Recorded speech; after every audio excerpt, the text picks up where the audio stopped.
ETF index mutual funds నేర్చుకుని stock మార్కెట్లో రాణించాలనుకుంటున్నారా? వెంటనే ఈ నెంబర్కి కాల్ చేయండి. హలో నమస్తే, వెల్కమ్ టు సుమన్ టీవీ. ప్రస్తుతం మనతో పాటు రామ్ మెట్టు గారు ఉన్నారు. వీరితో ఈరోజు మనం ఒక సంఘటన గురించి మాట్లాడదాం, అది డిస్కస్ చేసి అసలు ఈ సిచ్యువేషన్ ఎందుకు వస్తుంది, ఇందులో ఎవరి తప్పు, ఇవన్నీ కూడా తెలుసుకుందాం.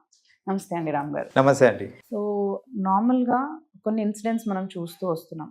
ఎలా అంటే ఉమెనే హస్బెండ్స్ని చంపేయడము, లేదంటే ఒక హనీమూన్ కేసు చూసాము. హనీమూన్కి తీసుకెళ్ళి వేరే పర్సన్ కోసము క్రిమినల్గా తను చంపిపీయడము. అండ్ అంతేకాకుండా రీసెంట్ మన హైదరాబాద్లో కూడా 10 years అంటే 16 years గర్ల్ ఒక తన ప్రేమించిన ఒక అబ్బాయితో కలిసి వాళ్ళ మదర్ని చంపిపించింది అనమాట, ఇద్దరు కలిసి.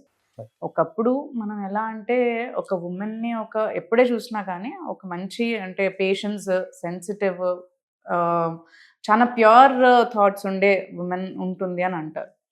ఇప్పుడు చూస్తుంటే ఆపోజిట్గా ఉమెన్ సైకాలజీ ఎలా మారిపోతుందంటే భార్య అని అంటే లైక్ భర్త అని కానీ పిల్లలని కానీ చూడకుండా వాళ్ళు ఎంత క్రిమినల్ యాక్టివిటీకైనా పాల్పడుతున్నారు.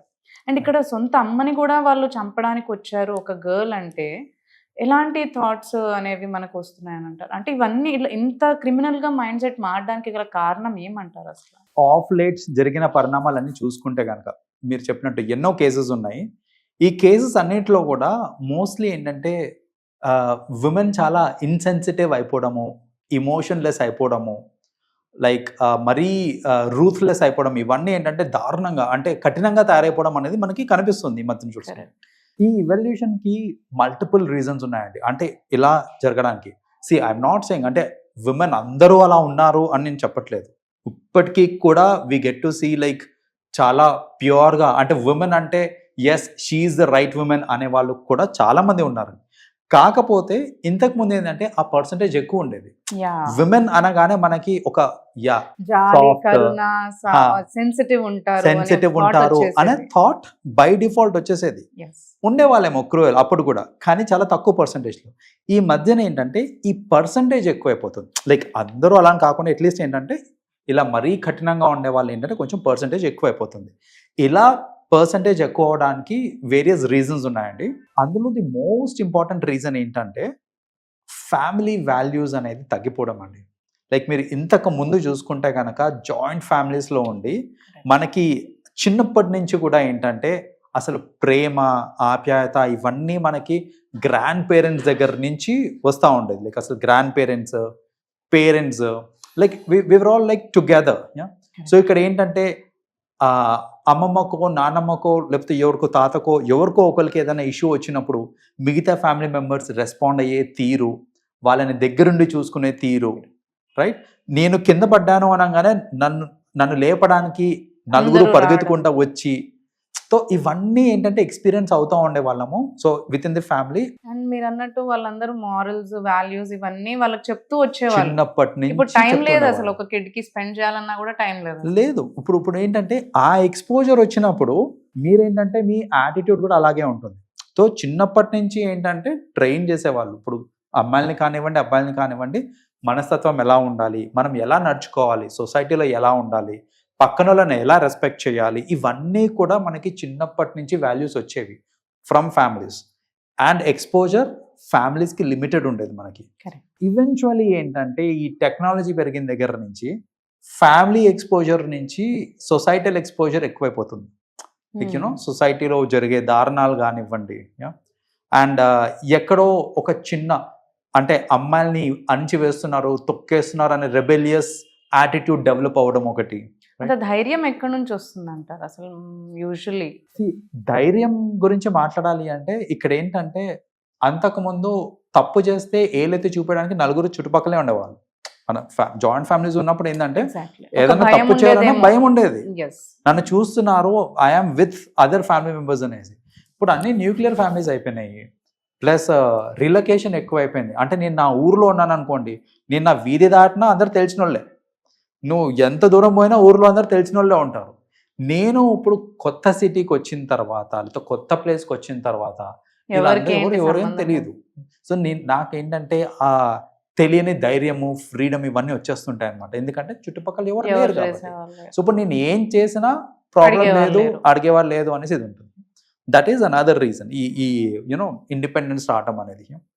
ఇంకొకటి అండి, ఈ ఎలిమెంట్ చాలా ఇంపాక్ట్ పడుతుంది పిల్లల మీద, స్పెషలీ గర్ల్ కిడ్స్ మీద ఇది చాలా ఇంపాక్ట్ పడుతుంది. ఏంటంటే మనం చూస్తుంటామండి కొన్ని ఫ్యామిలీస్లో తల్లి వాళ్ళ హస్బెండ్కి ఏ మాత్రం రెస్పెక్ట్ ఇవ్వకుండా మాట్లాడుతూ ఉంటుంది. అరిచేయటము, చిన్న తప్పులకి అరవటం. మేబీ అతను చేయాల్సిన పాట అతను చేయట్లేదు, వాట్ ఎవర్ ఇట్ ఈస్, అతను అప్ టు మార్క్ లేకపోయి ఉండొచ్చు. At the end of the day he is husband, right? So హస్బెండ్కి ఇవ్వాల్సిన రెస్పెక్ట్ హస్బెండ్కి ఇవ్వాలి. ఏదైనా ఇష్యూ ఉంది అని అంటే ప్రైవేట్గా మాట్లాడుకోండి. పిల్లల ముందే నువ్వు చాతగానోన్వి, నువ్వు దేనికి పనికిరావు అని పిల్లల ముందనే తిట్టి, ఒక మేల్ని తిట్టి, రైట్, ఆ రెబెలియస్ క్యారెక్టర్ని డిస్ప్లే చేస్తూ ఉంటే ఒక్కొక్కసారి ఫిజికలీ అబ్యూస్ కూడా చేస్తూ ఉంటారండి. సో అంటే తల్లి ఐ మీన్ యూనో వైఫ్ హస్బెండ్ని కొట్టడం in front of children. So ఇలా చేసినప్పుడు ఏమవుతుందంటే she is in a way teaching her child, female child specially, that it's okay, అంటే ఈ అబ్బాయిలందరూ వీళ్ళని కొట్టినా పర్వాలేదు, తిట్టినా పర్వాలేదు, వీళ్ళని ఆడేసుకోవచ్చు, ఆటలు సాగుతాయి, or whatever it is. So ఇలాంటి రాంగ్ ఎగ్జాంపుల్స్ సెట్ చేయడం కూడా ఎక్కువ శాతం అవుతూ ఉంటుంది. సో అసలు ఫస్ట్ ఆఫ్ ఆల్ ఇలాంటి physical abuse in front of kids అనేది జరగకూడదు. అది వైఫ్ హస్బెండ్ని కానివ్వండి, హస్బెండ్ వైఫ్ని కానివ్వండి, కొట్టకూడదు, తిట్టుకోకూడదు. ఒకరినొకరు బూతులు తిడుతూ ఉంటారు, రెగ్యులర్గా చూస్తూ ఉంటాం మనం. ఈ పిల్లలు ఏంటంటే ఇవన్నీ దే ఆర్ వెరీ అబ్జర్వెంట్. ఇప్పుడు హస్బెండ్ వైఫ్ని కొట్టినా, వైఫ్ హస్బెండ్ని కొట్టినా ఇన్ ఫ్రంట్ ఆఫ్ కిడ్స్, అది చాలా రాంగ్ ఇంప్రెషన్ క్రియేట్ చేస్తుందండి. వాళ్ళకి ఇంకేం రెస్పెక్ట్ ఇస్తారండి?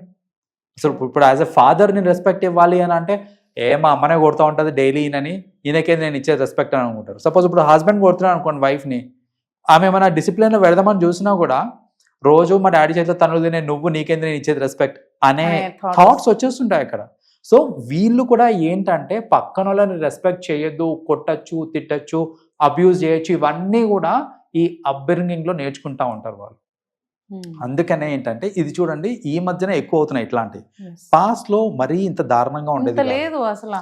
ఇప్పుడు ఎవరిని కదిలించినా, ఇప్పుడు ఫ్రెండ్స్ ఎవరిని మామూలుగా కదిలించినా, మ్యారేజ్ చేసుకుంటే అమ్మో వద్దు, అమ్మాయిలు ఇలా రిబిలియంట్ అయిపోయారు, ఏంటి దారుణం, ఏంటి మీ అమ్మాయిలు ఇలా అయిపోయారు అనే క్వశ్చన్ చేసేలాగా వచ్చేసింది అసలు. రైట్. ఇప్పుడు ఇన్ఫాక్ట్ చెప్పాలంటే ఇంతకు ముందు అబ్బాయి ఎలాంటోడు, ఇలాంటి బ్యాక్గ్రౌండ్ వెరిఫికేషన్స్ వచ్చాయి, అబ్బాయిలతో భయపడేవాల్సి వచ్చేది.